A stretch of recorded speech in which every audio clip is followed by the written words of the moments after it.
नमस्कार विद्यार्थियों। आज की कक्षा में हम हिंदी के बसंत भाग 2 के अध्याय 13 का अध्ययन करेंगे, जिसका नाम है एक तिनका। यह एक कविता है जिसके कवि हैं अयोध्या सिंह उपाध्याय। ये तस्वीर कवि अयोध्या सिंह उपाध्याय हरिऔध की है, जिन्होंने इस कविता यानी कि एक तिनका कविता को लिखा है। आइए इनका कवि परिचय जानते हैं। कवि अयोध्या सिंह उपाध्याय हरिऔध का जन्म 15 अप्रैल 1865 को हुआ था तथा इनका देहावसान 16 मार्च 1947 को। हिंदी के एक सुप्रसिद्ध साहित्यकार थे। वे 2 बार हिंदी साहित्य सम्मेलन के सभापति रह चुके हैं और सम्मेलन द्वारा विद्यावाचस्पति की उपाधि से सम्मानित किए जा चुके हैं। प्रिय प्रवास हरिऔध जी का सबसे प्रसिद्ध और महत्वपूर्ण ग्रंथ है। यह हिंदी खड़ी बोली का प्रथम महाकाव्य है और इसे मंगला प्रसाद पारितोषिक पुरस्कार से सम्मानित किया जा चुका है। आइए अब अयोध्या सिंह उपाध्याय हरिऔध की अन्य ग्रंथ व रचनाएं भी देखते हैं।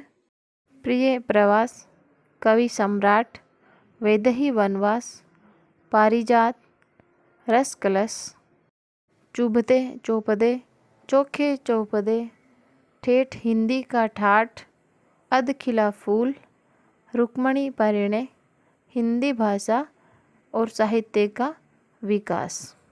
कविता की प्रथम पंक्तियाँ इस प्रकार से है। मैं घमंडों में भरा ऐंठा हुआ, एक दिन जब था मुंडेर पर खड़ा, अचानक दूर से उड़ता हुआ, एक तिनका आँख में मेरी पड़ा। कविता का प्रसंग इस प्रकार से है। ये पंक्तियाँ बसंत भाग 2 में संकलित कविता एक तिनका से ली गई है। इसके कवि श्री अयोध्या सिंह उपाध्याय जी हैं। इसमें वे बताते हैं कि अहंकारी व्यक्ति का अहंकार तोड़ने के लिए एक तिनका ही बहुत है। कविता का सरलार्थ इस प्रकार से है। इस कविता में कवि कहता है कि एक दिन वह छत के मुंडेर पर न जाने किस अहंकार में डूब अकड़ कर खड़ा था। उसी समय कहीं से एक तिनका हवा में उड़ता हुआ उसकी आँख में गिर गया। उस तिनके ने बेचैन कर दिया। पंक्ति का भाव इस प्रकार से है। अहंकार में डूबे व्यक्ति को सही मार्ग दिखाने के लिए एक तिनका ही काफ़ी है। कविता की दूसरी पंक्ति इस प्रकार से है। मैं झिझक उठा हुआ बेचैन सा, लाल होकर आँख भी दुखने लगी, मूठ देने लोग कपड़े की लगे, ऐंठ बेचारी दबे पाँव भगी। प्रसंग इस प्रकार से है। ये पंक्तियाँ एक तिनका नामक कविता से ली गई है। इसके लेखक श्री अयोध्या सिंह उपाध्याय जी हैं।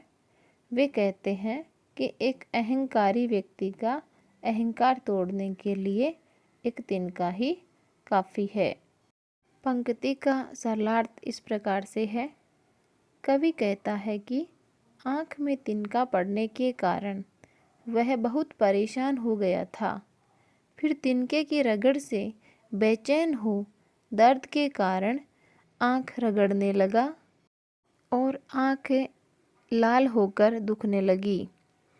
आँख से तिनका निकालने के लिए अन्य लोग मेरी मदद करने के लिए आँख को कपड़े की मूठ से सेकने लगे। लोगों को एक तिनके के आगे विवश देखकर मेरी अकड़ चुपचाप वहाँ से चली गई।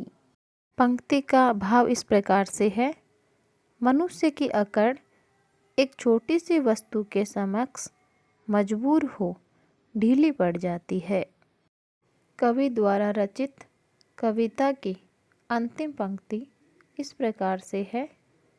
जब किसी ढब से निकल तिनका गया, तब समझ ने यूँ मुझे ताने दिए, ऐंठता तू किस लिए इतना रहा, एक तिनका है बहुत तेरे लिए।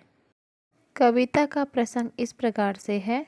ये पंक्तियाँ बसंत भाग 2 में संकलित कविता एक तिनका से ली गई है।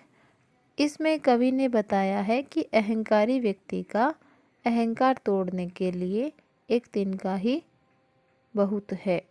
सरलार्थ इस प्रकार से है। इसमें कवि कहता है कि बहुत प्रयास करने के बाद किसी तरह वह तिनका आँख से निकल गया। तिनका निकलने पर समझ रूपी आत्मा ने उसे धिक्कारा कि वह अपने अहंकार में किस लिए अकड़ रहा था, जबकि एक छोटे से तिनके के आगे वह इतना विवश हो गया था। उसके अहंकार को चूर करने के लिए तो एक तिनका ही काफ़ी था। भाव इस प्रकार से है। अहंकारी मनुष्य एक तिनके के आगे कितना विवश था, तो ये अहंकार किस लिए। अतः अहंकार को नष्ट करने के लिए तिनका पर्याप्त है।